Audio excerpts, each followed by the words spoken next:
We discuss about a vision from the European Union this morning, thanks to the Green Deal. This vision is not only for EU as well. We want to expand and we need to go abroad.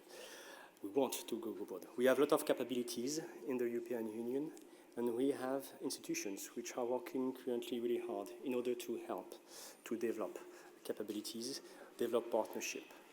So I'm really pleased to open the floor to Dr. Tomasz Husak, PhD in economics and political science, currently advisor for digital and data technology in the European Commission at DG International Partnership, DG INPA. We initiated collaboration with DG INPA over the last few months, really fruitful. I may think that most of you have seen all the different actions that we already had made together. So Dr. Husak is the former head of cabinet of the Polish Commissioner for Industry, Internal Market, Entrepreneurship and SMEs from 2014 to 2019. One of his major responsibilities at the time was to ensure the right coordination and implementation at political level of the deployment of Galileo and Copernicus, so really knowledgeable. So, Mr. Dr. Husak, the floor is yours. Thank you.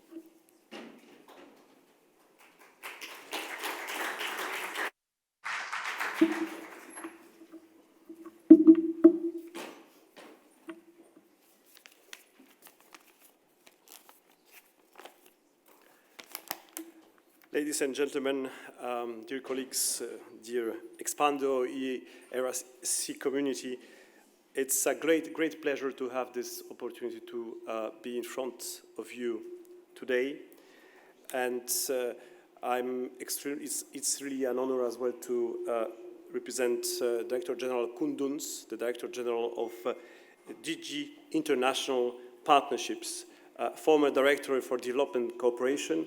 But as you will see as well from this address, this shows as well the major change that occurred in the time, and as well what is the real today presence of DG INPA in the space policy of Europe. We are quite new actor in this family, but for the 4 last years, under the leadership of President von der Leyen, Commissioner Jutta Urpilainen, Commissioner Thierry Breton, just to show as well this common work between DG DEFIS and DG INPA, space policy and notably Earth observation became one of the crucial assets in building our programs on the twin green and digital agenda with our partners worldwide. Thanks to notably the very impressive diplomatic net that the European Union has, and as all the delegations and as well cooperation actors that as well DG INPA has in all the delegations worldwide. I think that already this has been mentioned today, but the EU having its key initiatives on the table from the beginning of this mandate on the Green Deal and digital is pushing forward its industrial strategy in that regard. But in order to promote the Green Deal and the digital agenda, we have established a strategy called Global Gateway. This is our connectivity strategy. This is our engine, that will drive sustainable investments on shared priorities with our partners. And this is the key word today. Whatever DG INPA makes, whatever the Commission does globally, is Global Gateway, which is giving the brand to all the processes. But what is really Global Gateway? First, Global Gateway is an ambitious approach. It aims to leverage 300 billion investments until 2027. Second, which is sometimes perceived that it's a strategy for global competition with other geopolitical actors like China or the United States. But Global Gateway is not about geopolitical competition, or at least not exclusively about that. It's about providing partners with a quality EU offer, aligning partners' interests with EU interests. That's a complete change of minds. It's about bringing the private sector to the cooperation. It's about narrowing the investment gap that's accompanying the twin digital and green transition. It's going beyond borders, and it's boosting competitiveness and the security of global supply chains, with, which after the pandemics and the declared by Russia war in Ukraine became crucial. So Global Gateway, in one way, is a strategy which already has passed several tests in the meantime, having not been foreseen to fight, for instance, supply chains coming from such a war like the Russian aggression in Ukraine. And what is important as well, that it's not only the fact that the EU is acting in its own interest, it's about as well bringing a vehicle for values and high standards, good governance in discussions with our partners, transparency, and make a novel approach of unique and consolidate a distinctive engagement with them. Because at the end, Global Gateway, and this is the offer for partners, Global Gateway supports partners in the green and digital transition because it brings qualitatively superior alternative to other public investment offers. And finally, Global Gateway supports the achievement of the Sustainable Development Goals. Global Gateway is implemented by the best team ever, the Team Europe, with the EU member states, the European Investment Bank, European Bank for Reconstruction and Development, and all the European financial institutions as well coming from the member states and the member states themselves. And this as well is to bring ownership at local level. What is important is the quality offer, but as well the ownership from companies, businesses, citizens on the ground. This is one of the key issues that you will find in all the different agendas or documents that have been signed, like the EU Africa Union Summit or Samarkand Central Asia Conference, EU ASEAN Summit, EU Latin American Caribbean Digital Alliance, and the future CELAC Summit that will take place in July. But this will not be enough, and this is as well the first big message of today's intervention. The private sector will be instrumental if we want to have a transformational impact and ensure sustainable connectivity in our partner countries. Looking ahead, more than 10% of EU's external action budget between 2021 and 2027 will be directed towards investment in digital, including on Earth observation. DG INPA translates EU space policy globally. First, if we turn to Africa, where we have a long-standing cooperation with programs like Global Monitoring of Environment and Security in Africa, or CLIMSA. Those programs have helped to build a long-standing cooperation, building complex ecosystems, including hundreds of institutions, training staff, equipment, and process already Earth observation data and make it operational for different actors. It's as well a help to bring a strategic foundation for cooperation at the level of institutions. And finally, that help as well the EU itself to be more integrated between partners, between the European Space Agency, between EUMETSAT, between GRC, DG INPA, DG DEFIS, and academia, regional centers, and communities. But we want to do more. This is why we are coming with a new flagship worth 100 million euros. This initiative will support partner countries, providing them new capacities for the development of science, technology, and innovation, giving boost to space industry, and support for the decision-making process. This flagship will have three main pillars. The first one is about the cooperation between EU-Africa on innovation, improved cooperation, and once again, reinforcement of the institutional capacity, and as well of the industrial capacity, which is strongly linked to boosting the production of nano and pocket satellites for African industry. The second pillar will be the continuation of already what has worked so far so well, meaning the CLIPSA part and the GMES part. So we will strengthen everything which is addressing societal and environmental challenges like deforestation, biodiversity, blue economy, and more. Finally, the space private sector ecosystem. The key issue, and we could see recently as well in April in Abidjan on the conference on new space, there is an enormous potential in Africa to bring new space actors, to bring new technologies, new ways of doing things, and this is where the cooperation between Europe and Africa can be even more reinforced through collaboration, accelerators, and incubator programs. Now turning to Asia and Pacific. Here there's also a momentum for better cooperation. Indeed, the plan of action to implement the ASEAN-EU strategic partnership references explicitly space.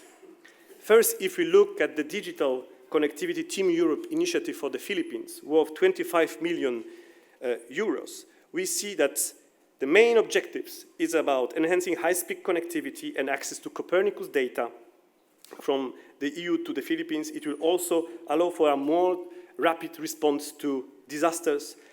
And we have signed already in January a contribution agreement with the government of the Philippines to build a mirror site on the Philippines, and very soon, according to my information, the administrative arrangement to ensure that data will flow through this connectivity chapter will come to the reality. Second, there is as well the ASEAN Sustainable Connectivity Package worth 4 million euros.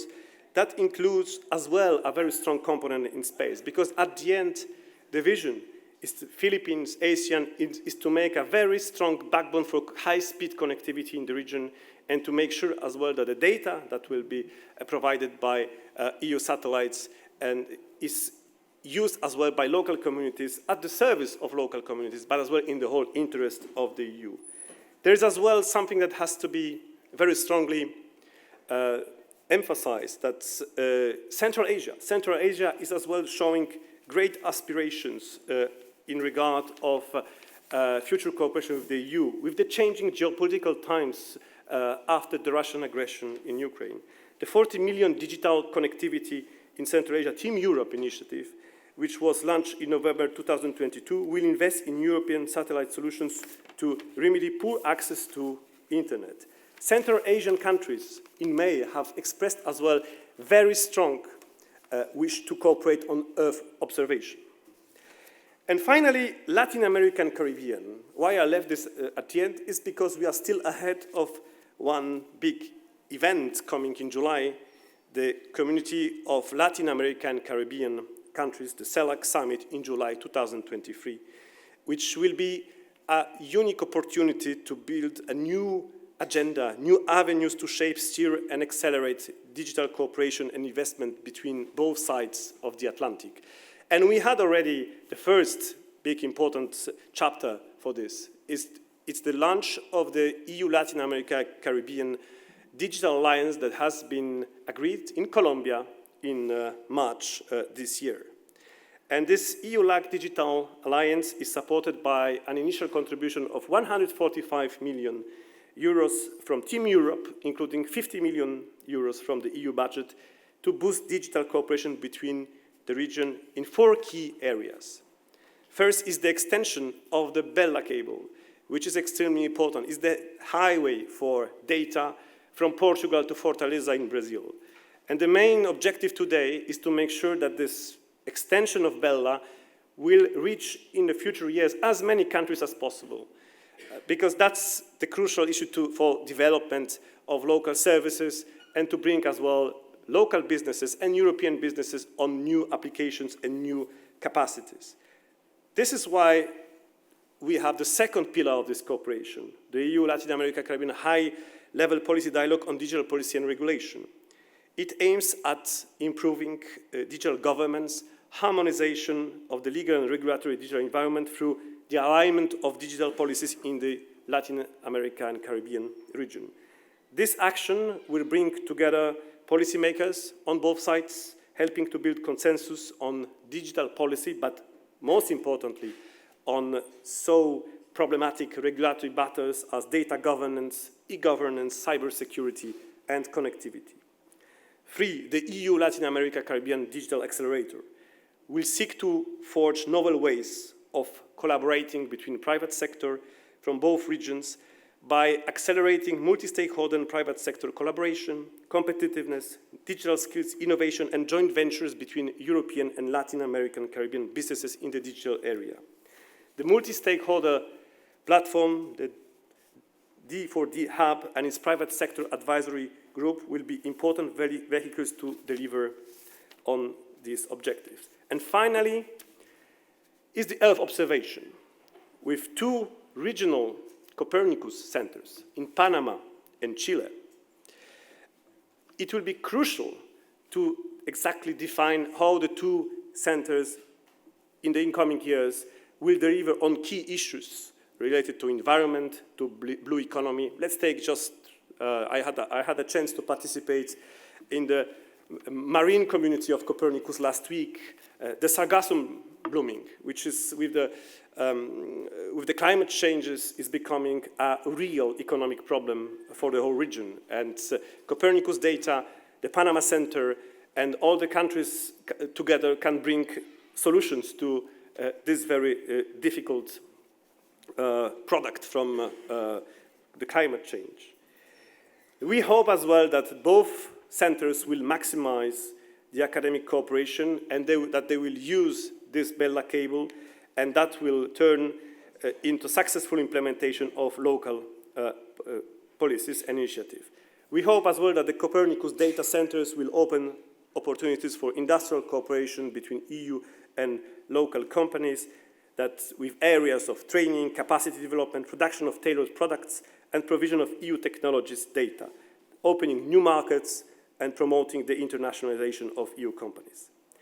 Dear friends, it goes without saying that space is the key driver for innovation.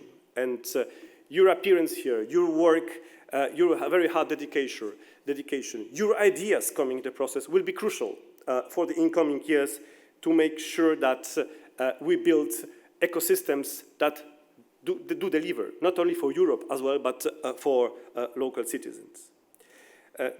By 2030, probably there will be no company in the world that will not use space data for the creation of its value. Space technologies, data and services are nowadays a sine qua non for tackling today's major societal challenges.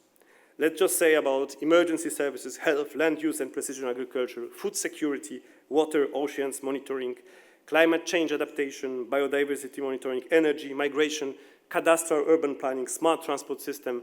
If you see all the different global policies that I have enumerated from Africa through Asia Pacific to Latin America, everywhere the challenges have to be addressed. Everywhere maybe the nature of the change is not the same, but we have the capacities to deal with it.